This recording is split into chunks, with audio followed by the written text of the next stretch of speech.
Hello mga Super Pinay, it's me again, Idena. Ang pag-uusapan na naman natin ngayon ay kung paano makakahanap ng mabait na amo. Yun. Paano nga ba?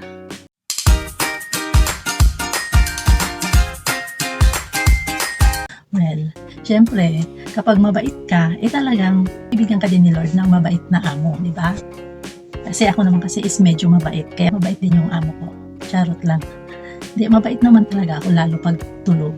Well, ang pinaka-best advice naman talaga kung gusto mong makahanap ng mabait na amo is hingin mo kay Lord, manalangin ka. Manalangin ka ng taimtim, yung talagang taos sa puso. Hingin mo kay Lord, nabigyan ka ng mabait na amo. Kasi ako talaga noon is pag matulog, pagising sa umaga, every Sunday, nag-church ako, talagang lahat ng panalangin ko, hinihingi ko talaga kay Lord, nabigyan ako ng mabait na amo, lalo first timer ko noon, wala akong ka-idea kung ano yung magiging amo ko, kasi ang pagkakaalam ko, ang mga amo is talagang, tawag na ito, salbahe, katulad ng mga napapanood natin sa pelikula, di ba? Tulong nila, inaapi, ganon. Yun yung parang pumapasok sa isip natin kasi yun yung napapanood natin. Kaya pagkakaalam ko is ganun din yung magiging amo ko, pero hindi kasi talagang hiningi ko kay Lord, nabigyan niya ako ng mabait na amo at binigay naman niya. Kaya yung sinasabi nila na swertehan lang magkaroon ng mabait na amo, syempre yung iba nga swerte siguro, marahil ganun na swerte, pero syempre pinaka-the best talaga is hingiin mo talaga kay Lord, nabigyan ka niya ng mabait na amo, manalangin ka ng taimtim, ganon. And then share ko lang kung paano ko punta sa amo kong ito. Kasi nung nag-apply ako noon sa agency is 15 days ba? Ako pabalik-balik sa agency. Parang 10 times yata. Parang ganun. Di ko na masyadong sigurado kasi 6 years ago, way back 2019. So yun, unang nag-interview sa akin, 10 interview yata ako bago may tumawag sa akin na employer. Lalaki yung tumawag sa akin, tapos tinanong niya ako kung okay lang daw ba sa akin na doon ako sa Macau. Kasi ang sa isip-isip ko naman noon, 15 days na akong naghihintay na may tumawag sa akin, talagang wala. So sabi ko kahit ano na, susunggaban ko na. Basta nagtitiwala na lang ako noon kay Lord na bibigyan ako ng mabait na amo. Sabi ko pag may tumawag sa akin, yes ako agad. Kaya yun, nung may tumawag sa akin, sabi niya is kung okay lang daw ba sa akin na sa Macau. So nag-yes ako. And then, ang sabi niya is ang aalagaan ko daw is 2 bata. Yung isa is parang may mental health, parang normal, parang ganun. So yun, parang nagdalawang isip ako nun, pero nag-yes pa din ako kasi nagtitiwala nga ako kay Lord na bibigyan niya ako ng mabait na amo. Kaya sabi ko, mag-yes ako kahit ano pa yan, sabi ko. Pero talagang hindi siya para sa akin, hindi siya binigay ni Lord sa akin kasi hindi niya ako pinapirma ng kontrata para kasi hindi kami masyadong magkaintindihan dahil mahina, walang loudspeaker yung phone ng broker dati yung ginamit para mag-usap kami. Masyadong mahina, hindi ko maintindihan, tapos hindi malinaw yung pagsasalita niya, yung intindihan hindi natuloy. So umuwi ako noon sa bahay, sabi ko thank you Lord, sabi ko siguro kahit hindi ako pinapirma ng kontrata, siguro talagang hindi siya para sa akin, pero maasa pa rin ako na bibigyan niya ako ng talagang mabait na amo na para sa akin. And then mga ilang days may tumawag ulit sa akin, matanda. So nag-usap kami sa WhatsApp, tinawagan niya ako, kinakabahan ako noon, parang wala akong kaayos-ayos nun eh. So, syempre, kailangang sagutin, di ba? Kasi amo ang hinahanap. So, yun nga, nag-usap kami. Hindi ko ini-expect na ang pag-uusapan namin ay hindi tungkol sa trabaho, kundi tungkol sa relihiyon, tungkol kay God. So, yun yung mga tanong niya sa akin is about kay God, at saka pinapahirapan niya talaga ako. Nahihirapan akong sagutin yung mga tanong niya. Tapos yung English niya pa is hindi ko masyadong maintindihan, napakaslang. Tapos related sa Bible yung mga tinatanong niya. Sabi ko, ano ba to? Sabi ko, katulong ang a-applyan ko, hindi naman sa church. Sabi kong ganun. Tapos yun, parang hindi rin kami nagkaintindihan noon. At lalo pat sinabi niya na 6 sila sa loob ng bahay. Siya, yung asawa niya, may anak siya na may asawa din, tapos may 2 apo, so 6 sila.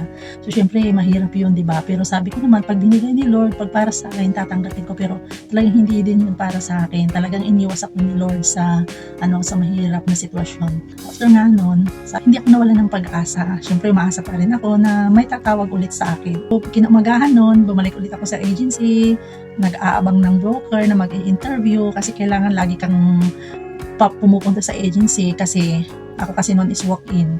So, halos every day, Monday to Friday, nandun ako sa agency, nagbabakasakali na magustuhan ako ng amo, nagpapa-interview ako sa iba't ibang broker, maasa ako. So, halos araw-araw nung bumibiyahe talaga ako mula Bacoor papunta dun sa Father Paura, Maynila. So, yun, habang nasa bahay na naman ako ulit, to make the long story short, tumawag sa akin yung agency, sabi niya, mag-report ka dito bukas. Sabi niya, may amo ka na. Sabi ganun. Sabi ko, ay, salamat po, hindi ko na tinanong kung ano yung amo ko. Kasi excited ako noon na pinapapunta ako sa agency para pumirma. Tuwang-tuwa ako noon. Alam mo yung pakiramdam na ito na yun, ito na. Sabi ko, nagtaka lang ako, bakit hindi man lang ako tinawagan sa WhatsApp? Hindi ako kinausap kung magiging amo ko. Siyempre, wala akong ka-idea kung wala ano kaya yung amo ko. Pero excited, sa bandang huli is excited ako na pumirma na ng kontrata kasi na may amo na nga daw ako.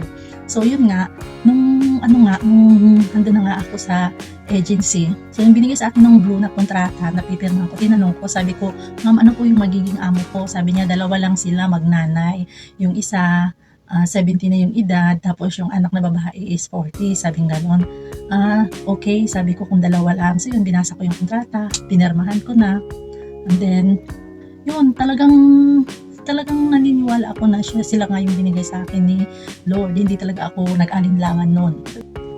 So yun nga, habang hinihintay ko nga yung visa ko, kasi pirinasis na yung visa ko.